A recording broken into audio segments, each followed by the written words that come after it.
적으로 예루살렘에 들어가셨습니다. 사람들에게 알리시고 들어가신 거죠. 당시에 이스라엘은 로마의 속국이었기 때문에 굉장히 힘들었고 경제적으로도 많이 힘들었고 자유도 없었던 걸 아실 겁니다. 그래서 이스라엘 사람들은 해방이 오기를, 자유가 오기를, 경제적인 풍요가 오기를 간절히 소망하고 있었고, 그러한 소망은 누군가가 임금으로 오시면 이루어진다라고 오랜 동안 믿었습니다. 그리고 그 임금으로 오시는 분은 나귀 새끼를 타고 예루살렘에 입성하신다라고 하는 말씀을 붙들고 있었습니다. 그 말씀이 스가랴 9장 9절인데요. 다 같이 한번 읽어보겠습니다. 시온에 따라 크게 기뻐할지어다. 예루살렘에 따라 즐거이 부를지어다. 보라, 내 왕이 내게 임하시나니 그는 공의로우시며 구원을 베푸시며 겸손하여서 나귀를 타시나니 나귀의 작은 것 곧 나귀 새끼니라. 예수님보다도 500년 전에 이 말씀이 예언이 됐거든요. 근데 이 말씀을 붙들고서 이스라엘 사람들은 소망으로 살았습니다. 우리에게 임금이 오실 텐데 그분이 오시면 우리를 해방시켜 주실 거야. 그분이 오시면 우리를 잘 살게 해줄 거야. 그분이 오시면 우리를 마음껏 먹을 수 있도록 해주실 거야. 끌려갔던 아들도 돌아오게 하고 뭐 이런 식으로 믿었고요. 그 왕이 이 땅에 오시면 그 임금님은 바로 나귀, 그것도 한 번도 타보지 않은 나귀 새끼를 타고 예루살렘에 오신다라고 하는 말씀을 붙들고 살았습니다. 그런데 그날 예수님은 나귀 새끼를 타고 정말로 예루살렘에 올라오셨습니다. 그렇지 않아도 많은 소문과 정보가 있어가지고 예수님에 대한 이야기가 많이 돌아다니고 있었는데 그분이 진짜 예루살렘에 나타나셔가지고 나귀 새끼를 타고 오신다고 하니까 온 예루살렘이 흥분의 도가니로 빠진 거예요. 많은 사람들이, 정말로 많은 인파가 예수님 앞에 겉옷을 벗어가지고 길에다가 깔았습니다. 그 옷은 못 찾을 수 있는 옷이에요. 사람들 때문에. 지금처럼 우리가 뭐 안 쓰는 이 옷, 안 입는 옷을 갖다가 깐 게 아니라 하나밖에 없는 옷을 길에다가 깔았습니다. 그리고 종려나무 가지를 흔들면서 또 종려나무 가지를 길에다가 펴면서 외쳤습니다. 호산나 호산나라고 외쳤습니다. 호산나, 우리를 구해주세요. 우리를 살려주세요라는 뜻입니다. 그 엄청난 환영 인파 속에서 예수님은 예루살렘에 들어가셨는데 그 다음 날이 문제입니다. 저는 이 종려주일을 맞을 때마다 사실 좀 마음이 좀 슬퍼지는 경우가 참 많고 오늘도 마찬가지인데요. 예수님을 그렇게 환영했던 수많은 인파, 적어도 10,000명, 20,000명 이상의 엄청난 인파가 예수님을 그렇게 환영했는데 그 다음 날 아침에 예수님이 다시 예루살렘으로 올라오실 때에는 한 명도 없었다는 겁니다. 놀랍지 않으십니까? 안타까운 사실입니다. 그 전날은 적어도 수만 명이 예수님을 그렇게 환영을 했는데 그 사람들은 다 어디 가고 없어지고 그 다음날 아침 예수님께서 다시 예루살렘으로 올라오실 때는 심지어는 아침도 드시지 못해가지고 시장 가서 무화과 나무 밑에 가가지고 뭐 열매가 있을까 해가지고 기대까지 하셨던 분입니다. 겉옷까지 벗어서 깔면서 그렇게 환영했던 인파들 중에 누구 한 명도 예수님에게 아침 식사를 대접하지 않았고요. 예수님께서 예루살렘을 나가실 때 그 누구 하나도 예수님을 따라가면서 예수님을 수종 들지 않았다는 것이 너무 안타깝습니다.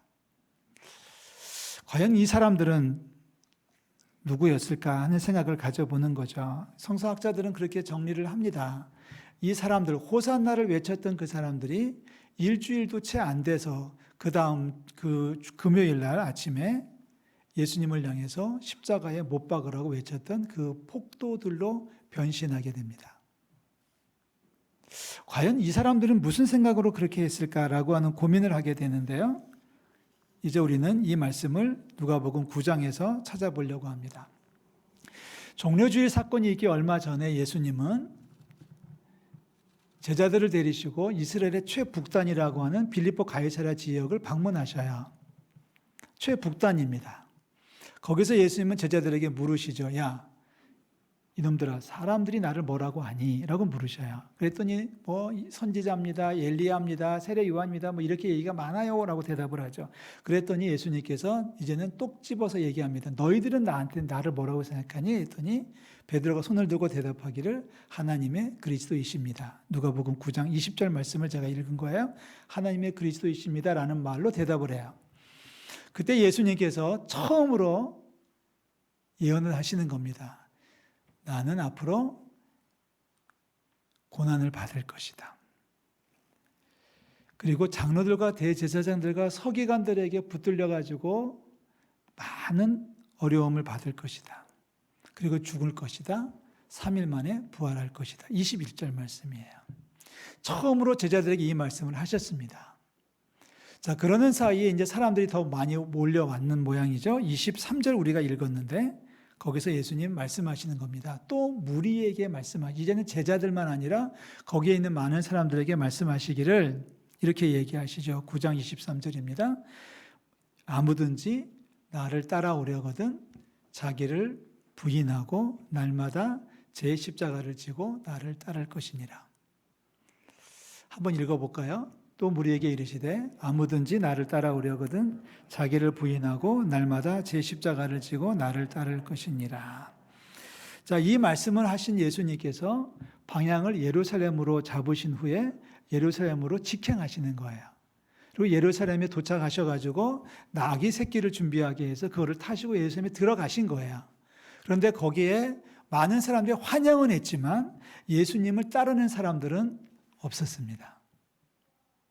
예수님을 임금으로 환영을 했지만 예수 따름이, 즉 예수님을 따르는 사람들은 없었습니다.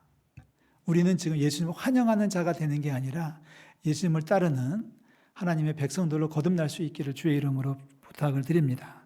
우리의 사명은 그거예요. 예수님을 환영합시다, 호산나 외칩시다가 아니라 예수님을 따라가야 된다는 거죠. 예수님께서 그 일이 있기 며칠 전에 누가복음 9장 23절에 하셨던 말씀입니다. 너희들 나를 따라오려면 자기를 부인하고 자기 십자가를 지고 나를 따라와야 돼. 저는 이 9장 23절 말씀 읽을 때마다 참 좋아요. 감사해요. 왜냐하면 거기에 아무든지라는 말을 하셨기 때문에 그렇습니다. 우리 공동번역에 보면은 누구든지라고 되어 있고요. 다른 성경도 누구든지라고 되어 있는데 제한이 없어요. 많이 가졌거나 가지지 못했거나 남녀거나 노소거나 관계없습니다. 많이 배웠거나 배우지 못했거나 사회적 지위가 높거나 낮거나 아무 관계가 없어요. 자유자나 종이나 누구든지 예수님을 따를 수가 있다는 얘기예요. 이게 복음인 거죠. 이게 하나님의 사랑인 거예요. 거기에 얘기하기를 1년 연봉이 얼마 이상 되는 사람, 재산세 얼마 이상 내는 사람만 따르시오라고 말했으면 복음이 아니죠. 그거는 예수님이 아니고 하나님의 아들이 아니겠는데 예수님은 말씀합니다. 누구든지 아무든지 나를 따를 수 있다. 대신 조건은 2개를 제시하십니다. 하나는 바로 자기를 부인하고 라는 말씀을 하셨습니다. 자기를 부인하고 두 번째 조건은 자기 십자가를 지고 옵니다. 다 내 문제예요. 우리 문제예요.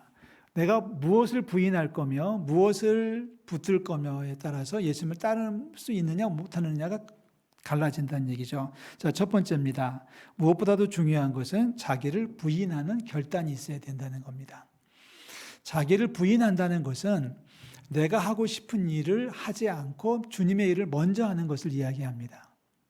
자, 죄가 된다면 하나님의 뜻이 아니라면 당연히 그거는 금지해야 되겠죠. 자기를 부인한다는 것은 이거 해도 되는 일이고 해야 되는 일인데 우선순위의 문제에서 주님의 일을 먼저 하는 것. 내 자신의 일을 위해서가 아니라 내 자신의 욕구나 명예나 자존심이나 체면이나 이런 것들 때문에 하는 게 아니라 이런 것들은 다 내려놓으라고 하는 겁니다. 구약 성경에 보면은 누구든지 하나님 앞에 나올 때는 스스로 자기를 괴롭게 하고라는 말이 있어요. 제사 드릴 때, 속죄일 같은 때 그런 말을 계속해서 이렇게 지적하거든요. 하나님 앞에 나오는 자는 스스로 자기를 괴롭게 하고, 여기 자기를 괴롭게 한다는 것은 신약성에 우리가 읽고 있는 누가복음 9장 23절에서 말하는 자기를 부인하는 말과 같은 말입니다. 그러니까 나를 부인하면 힘들어질 수 있다는 얘기예요. 나를 내려놓으면 힘들어질 수 있다는 얘기예요. 우리 남자분들은 군대 가서 이건 경험을 다 해보셨을 겁니다. 군대를 딱 갔더니, 저도 이제 군대를 다녀왔으니까 훈련소에 딱 들어갔더니, 이제는 내가 없어지고 상관만 존재하는 거예요. 그렇게 얘기하더라고요. 이제부터 너희들은 죽었다. 그래서 그 말을 들으면서 저거 성경적인 표현이라고 제가 생각을 했습니다. 그렇게 얘기하더라고요, 교관이. 이제부터 너희들은 없다. 너희들은 죽었다. 너희들은 아들이 아니다. 너희들은 세상적 지위가 다 없어진 거다. 너희들은 지금 훈련병이다. 훈련병은 훈련 교관의 말을 들어야 된다. 그러더니 느닷없이 엎드리라는 거예요. 엎드려야지 어떡하겠습니까? 굴으라는 거예요. 굴러야지 어떡하겠습니까? 이상한 밥 주면서 먹으라는 겁니다. 먹어야지 어떡하겠습니까? 열심히 먹고 있는데 동작 그만하더니 먹던 밥 다 뺏어갑니다. 그래서 첫 끼를 잘 못 먹었어요. 여러분, 왜 우리들은 기도하고 밥을 먹잖아요. 훈련소에서는 사실 기도할 여유가 없더라고요. 그래서 기도를 엄청 빨리 합니다. 아멘. 왜 그거 아멘은 뭐 하나님 이 곡식을 만드시고 이 음식을 요리하고 뭐 이거 하다 보면은 식사 시간 다 끝나지 않습니까? 더 먹고 싶어도 못 먹습니다. 집에서 같으면 이것 좀만 더 익혀주세요. 소금 좀 주세요 하겠지만 그런 말 하면 안 돼요. 이게 훈련소의 기율입니다. 자, 우리가 훈련소의 기율이 상관의 명령에 복종하는 거란 우리는 예수 따름이로서 예수님을 우리의 대장으로 삼고 예수님의 명령에 복종하는 겁니다. 그러니까 우리는 절제해야죠. 고난주간이 되면 뭐 못에 박힌다는 사람도 있고 별별 사람들이 있습니다만 그런 건 사실 의미가 없고요. 여러분, 고난주간에 우리에게 필요한 것은 절제입니다. 절제는 더 큰 기쁨을 위해서 내가 하고 싶은 일을 지금 당장 유보하는 게 절제입니다. 이게 우리에게 주어진 사명이에요. 자기를 절제하지 못하면, 자기를 부인하지 못하면, 자기를 괴롭게 하지 못하면 예수님을 따르는 자가 될 수 없다라고 하는 게 주님의 말씀입니다. 그렇지 않습니까? 사극을 가끔 볼 때가 있어요. 사극, 옛날 드라마. 높으신 분들이 있어요. 임금도 있고, 뭐 왕비도 있고, 뭐 또 뭐 양반네도 있고 있는데, 그러면 이 사람들은 아무 때고 나와가지고 누구 있느냐 그래요. 그러면 그것이 새벽 2시가 됐든 3시가 됐든 누군가가 대기하고 있다가 여기 있습니다 하고 쫓아 나와야 되는 거잖아요. 그런데 만약에 어떤 종이 잠깐만요, 제가 이거 하던 일 마치고 나서 갈게요 라고 대답하면 그날로 그냥 없어질 거예요.